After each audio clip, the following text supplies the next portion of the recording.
සුබ උදෑසනක් වේවා මගේ පුංචි යාළුවනේ. මම මේ උදේම වීඩියෝ එකක් කරන්න හිතුවේ. පරිසරයේ සුන්දරත්වය විඳින්නට මම පොඩ්ඩක් ඇවිදගෙන යනවා.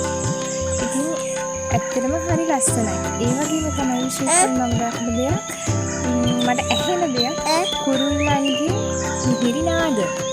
ඉතින් අද ඇත්තටම අපේ ජීවිත ඇත්තටම කාර්ය බහුල වෙලා. ඉතින් මේ පරිසරයේ සුන්දරත්වය විඳින්නටවත් මේ කුරුල්ලන්ගේ හඬ ඇහෙන්නටවත් තරම් විවේකයක් නැති තරම් තමයි අපිට. ඉතින් අපිට දැනෙන්නේ ඇත්තටම ලොකු සතුටක් නේ.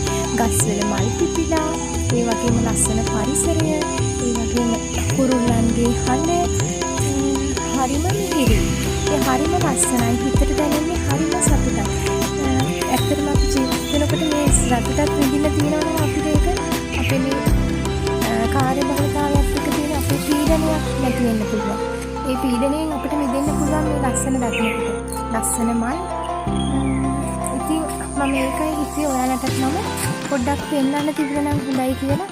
මේ ලස්සන පරිසරයේ සුන්දරත්වය ඔයාලට විඳින්න තිබුණා නම් හොඳයි කියලා මට හිතුණා වීඩියෝ එකක් කරන්න. ඉතින් ලස්සන මල් නේද?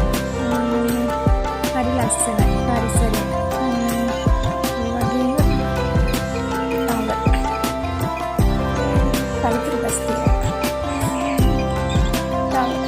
ඈත කඳුලක් තියෙනවා. ඒ වගේම අර ඈතින් පේනවා වෙලියාවක් කුඹුරක්. ඈතින් කඳුලට නිදුම හරි ලස්සනයි නේද? ඉතින් හරි ලස්සනයි පරිසරය. හරිම සතුටක් දැනෙනවා. ඉතින් ඔයාලට ලස්සන පරිසරය දකින්න